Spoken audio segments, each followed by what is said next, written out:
Hi, gang. Bob Boving here with The Mystery Project, where our series is Peggy Delaney, written by James W. Nichol. Reality and denial are close companions when Peggy tries to address her drinking problem. She also finds a parallel in her search for a story. But there, the results are tragic. Condition Zero, Episode 7 of Peggy Delaney, starring Kyra Harper in the title role. I really enjoy your columns. Oh, well, thanks, Doctor. Actually, I'm not a doctor. No, I knew that. I'm just, I keep threatening to finish up my Ph.D., but then I keep having kids. So, I'm just David. Okay, David. Can you smoke in here? Surprisingly enough, yes, you can. That's why I have this ashtray. Big as a manhole cover. Most of my clients smoke like fiends. Well, it goes together, I guess. Seems to. Nicotine is a stimulant. Alcohol is a sedative. Like uppers and downers. Great. What's great is you're here. Obviously, you're motivated to do something about your drinking. Yes. Good. So, first off, a bit of history. Mm-hmm. Can you remember approximately how old you were when you had your first taste of alcohol? I was, 13. And when was the first time you became inebriated on alcohol? 13. And then I went from there. And how old are you now? I was afraid you were going to ask me that. Crowding 40. So that's what, 27 years? 26. And sitting in this corner, Ms. Peggy Delaney of the Toronto Tribune. Hi there, Charlie. You weren't in this morning. No, I wasn't. I had, something else to do. Wondered. Did you? By the way, thanks for everything. Oh, that's all right. What? Spiking my orange juice every morning, my coffee at noon, doubling up on drinks so I didn't have to ask for a double in front of anyone. You've been a pal. Okie dokie. Feel kind of bad. Think a lot of Peggy Delaney. Wouldn't want to see her kill herself, that's all. Well, you bet. So, what can I get you today? I think a lot of you too, Charlie. That makes two of us. Yeah, I'll have a coffee. One special, Peggy Delaney. No, just a coffee. Straight coffee. I've quit. You know, demon booze, over, kaput. Peggy Delaney? Yep. Oh. You bet. One genuine coffee coming up. Well, this is easy. Lead pipe cinch. Why didn't I think of this before? Just take it. One day at a time. 1 hour at a time. 1 minute at a time. Coffee, Charlie. Well, fancy meeting you here. Hey, Nick. So, what are you up to anyway? Looking for a column. I'm desperate. Well, you're always desperate. 3 a week. Week after week after week. That's the gig. Yeah, but doing it sober? Sober? What? Did you quit? Uh-huh. Yeah. The stupid thing is, I don't even know whether I could still write. Are you in a program? Mm-hmm. I've got the shakes. Maybe you should go somewhere. Take a rest. I'm not signing myself into some place. Amber's here. For Christ's sake, Nick. My daughter's here. Yeah. I just need a column. I just need to work. That's all. I'll be fine. Right. It comes and goes. There. It's gone. fine. Don't look at me like that. I'm not looking at you like that. So anyway, hey, see what you think of this idea. Remember that kid we had on contract last year, Eddie Simon? Eddie Simon. He wrote a short bit for the city page about this woman who's been missing for 6 years. I've been carrying it around for weeks. Here. A kind of on the anniversary of her disappearance piece. Remember? Amory Thompson. Yeah. She just disappeared one night. 28 years old, lived in a basement apartment at her parents' place. She'd come home earlier that night, nothing disturbed in the apartment. No clothes missing, car keys on the table, her car still in the driveway. But she was gone. Her parents are still looking for her. It's kind of heartbreaking. I bet. Not your kind of story, though, is it? Hearts and flowers? A weepy? No. I keep looking at her face and then multiplying it by a few thousand. All these tragic faces staring out at us from our newspapers. We're told the details, but the sense of who they really were, the size of the loss, the hole each one leaves in the world. It's the law of diminishing returns. So, maybe we should get to know this one girl. I'm going to talk to her parents. Sounds like fun. Well, it's an idea, anyway.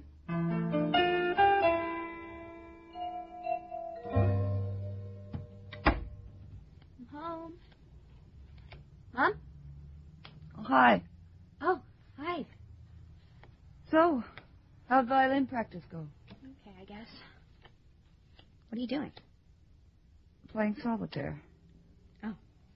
Just something to do, I guess. Killing time. Well, I'm stuck. Actually, I hate this game. I hate its guts. I've just forgotten how much. Mm-hmm. Do you want to eat in or out? I don't care. In. I'll make it. So, did you see that guy today? That guy? Yeah. He was great. Oh, that's really good. Yeah. Good. So, what's he like? He's like a guy from Barbados. Oh? David Cochran by name. I thought we were going to do all this psycho stuff. I was looking around for the couch, but he doesn't do that. I was kind of disappointed. I had all sorts of stories I wanted to tell him. But he says, well, that my drinking is a primary illness or something, you know? It's not just a symptom of something else. So it just comes down to total abstinence. Strategies to avoid, stuff like that. I have to go there every day, well, for now. I told him you were the one who called me an alcoholic. So I really had to make sure I did something about it. I'm really, really glad, Mom. I really am. I know, sweetheart. Me too.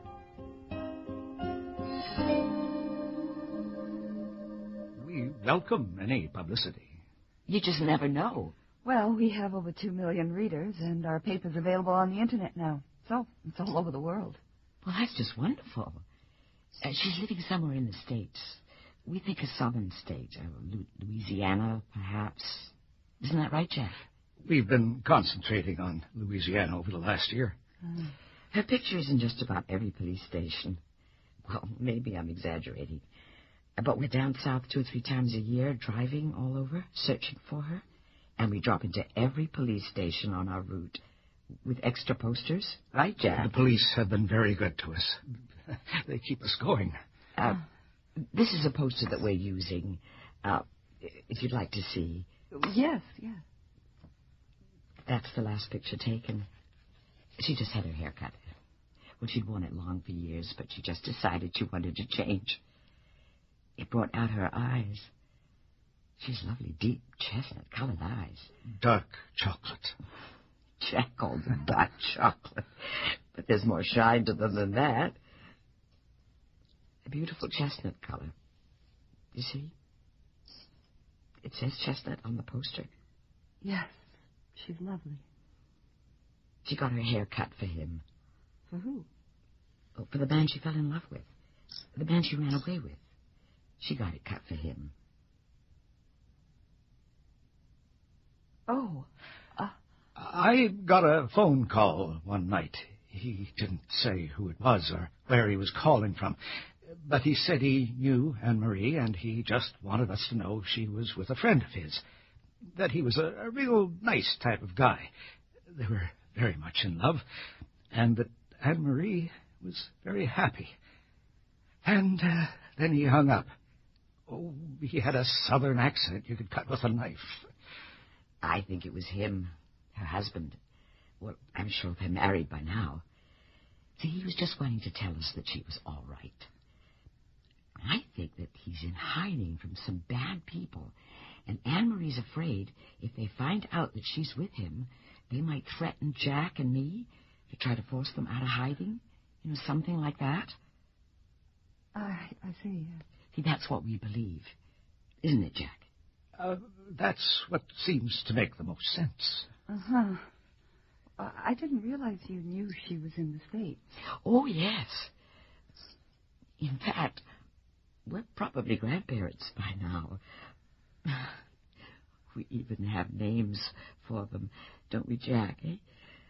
Sue Ann and little Bobby. Of course, we have no way of knowing, for sure. No.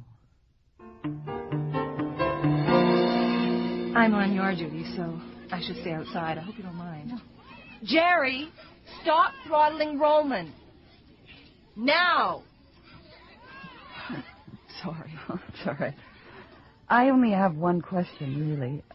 Mr. and Mrs. Thompson said you were Anne-Marie's best friend. Well, one of them, I guess. She had a lot of friends. Loved to keep busy. Loved people. Was she a good teacher? Jerry, I am watching you. Yes. The best. The kids adored her. God, it's the saddest thing. I still can't believe it. I feel so sorry for her mom and dad. Yeah, me too. They think Anne-Marie's still alive, living in Louisiana in secret, happily married with 2 children. I know. I used to go over there, but I had to stop. I found it too... Jerry! Depressing. There isn't any chance they are right, is there, that she did run off with someone? I don't think so. But her father got this call from somewhere in the States. I know. They told me about it. Oh. Well, I talked to a Detective Monroe. Anne-Marie's one of his cold cases. He's almost positive it was a crank call. Everybody thinks it was a crank call. Except her parents.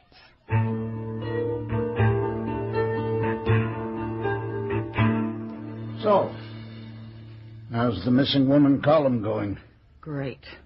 Head first down the toilet. No kidding? Yep. Turned out Mr. and Mrs. Thompson are living in this little fantasy world. They really believe their daughter's alive. It was just some kind of love affair. Anne-Marie's safe. Anne-Marie's happy. I can't write about that. What would I say? That it's a crock?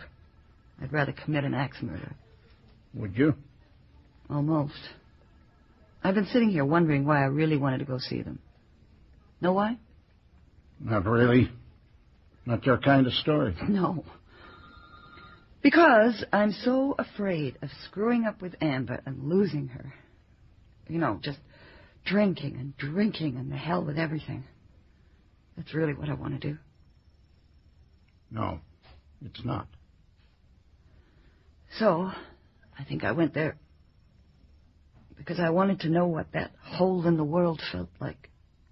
I wanted to see Anne-Marie's apartment downstairs. Her clothes still hanging in the closets. Her books still on the shelves. The silence. I wanted to scare myself. So, they showed you her place? Yeah? Did it scare you? Yeah. Peggy Delaney, Arnold Nichol here. You were talking to a friend of mine, Carroll in Corbett, the teacher. I know something about Anne-Marie, so maybe we could talk.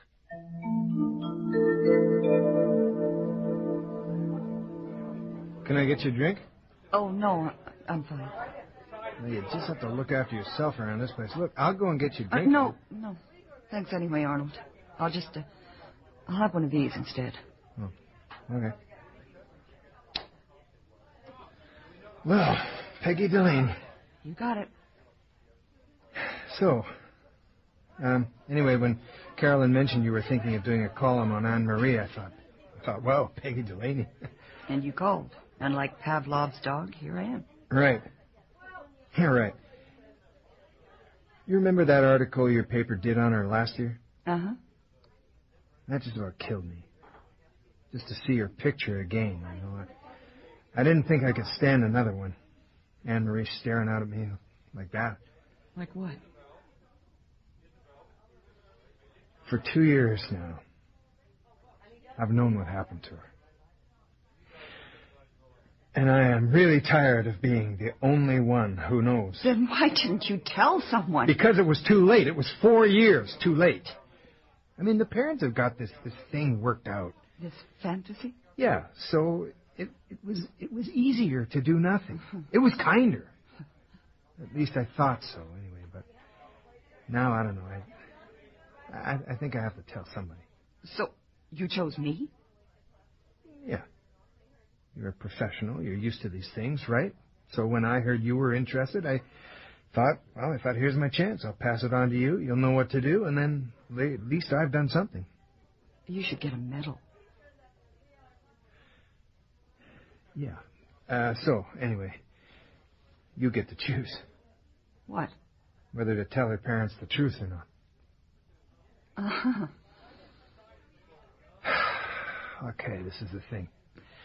I had this friend, and he and Anne-Marie were an item for a while. It was nothing really too serious, just for a month or so. It didn't work out, so what? Happens all the time. But anyway, a year or so later, she calls up Danny, that was his name, just out of the blue, says she wants to meet him. So they meet. And she tells him that she's just got checked out at one of those public health clinics, just because she was a bit nervous. I mean, everybody was getting tested. Yeah, I've been tested twice. So, anyway, she didn't expect anything, but she came up HIV positive. Oh, God. Yeah. Oh, God. So, there she was. She's trying to contact every man she's ever been with, just to warn them, suggest they get tested too. But, you see, years before, maybe when he was 18 or something like that, Danny had been in a car accident. A lot of internal bleeding, lots of transfusions. Tainted blood. Yeah, that's what Danny figured. It had to be that, because it takes quite a few years for things to develop. And when he got tested, he didn't come up HIV positive. He came up in the first stages of AIDS. See, he was a carrier. He'd probably given it to her. Hadn't he been sick? Well, the flu, that's what he thought. Just some flu. He couldn't get rid of. I used to visit him. He was in this palliative care unit till near the end. He died over 2 years ago now. He was looking like a cadaver already. You know that? And that's when he told me the story. And I said to him, Jesus, Danny, why didn't you say something when he went missing, when she went missing? Why didn't you tell the police what you knew? And you know what he said? He said, the hell with him. The hell with everybody. Whatever she did what was best for her. That's what he said. What was I supposed to do with that? So I just need to ask a question or two more. Then, Oh, you go right ahead. Okay.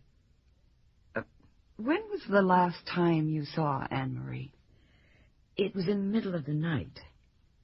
The last night. It was? Oh, yes. Wasn't it, Jack? You saw her, dear. I didn't. We were both sleeping, and something made me wake up. And there was Anne-Marie standing just inside our door. Well, I said, what's the matter, darling? And she said, "Nothing, Mom. Just couldn't sleep. I thought I heard a noise. Go back to sleep." Well, I listened. I didn't hear any strange noise either. Other than Jack, he was still sleeping. Snoring away. I thought her being in our room a little strange, but she wasn't alarmed or anything. And so I wasn't either. You see, I think the man she's in love with, was outside, and she was getting ready to leave. She came in to say goodbye, but she didn't know how to say it. Uh-huh. That was probably it, all right. Lovely night. Yes. It's been warm for October. Well, I wish you the best on your column. Jack? Yes? I've always thought the truth was the most important thing in the world. That's why I do what I do. Otherwise, how can we be, well, all we can be, if we don't take life on just as it is, toe to toe, right? I'm not sure I know what you mean. No. Jack, I might know something about Anne-Marie. Something really painful. But it is the truth. Oh, God. You have a right to know the truth. You have to know the truth.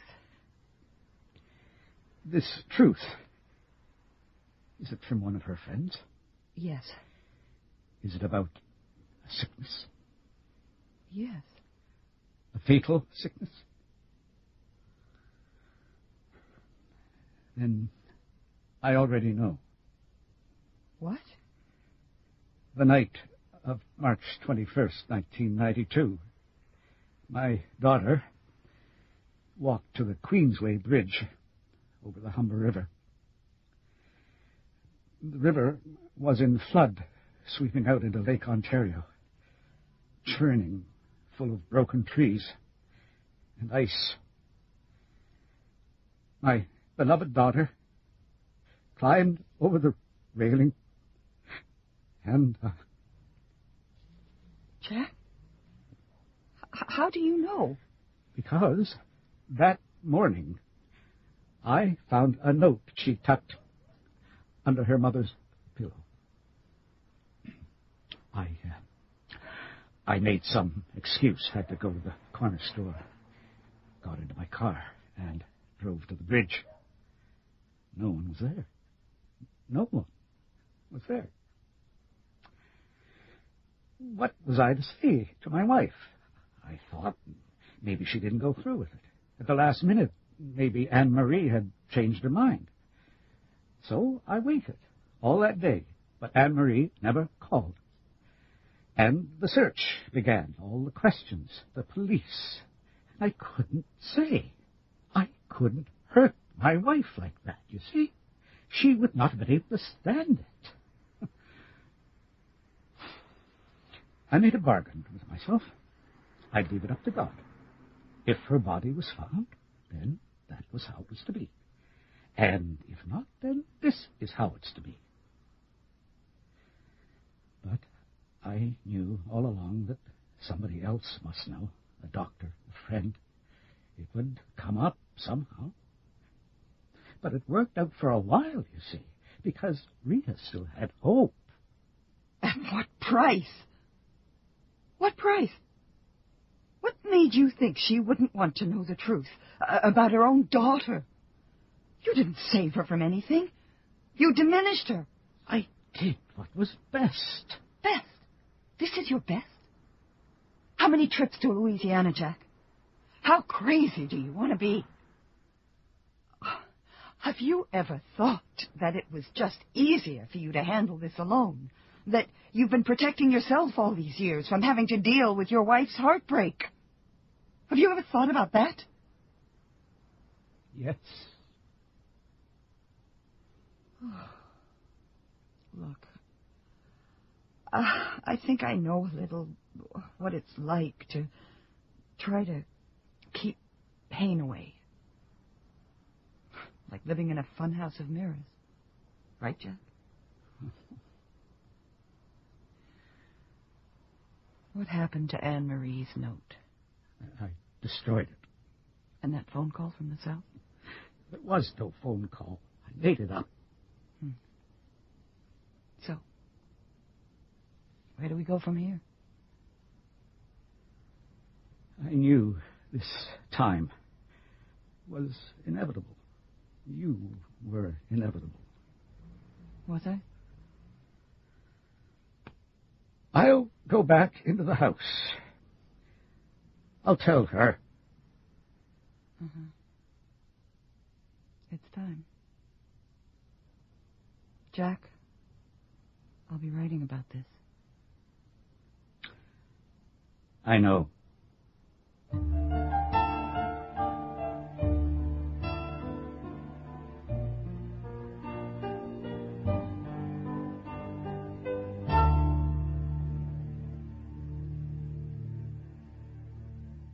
You have been listening to Condition Zero, Episode 7 of Peggy Delaney by James W. Nichol.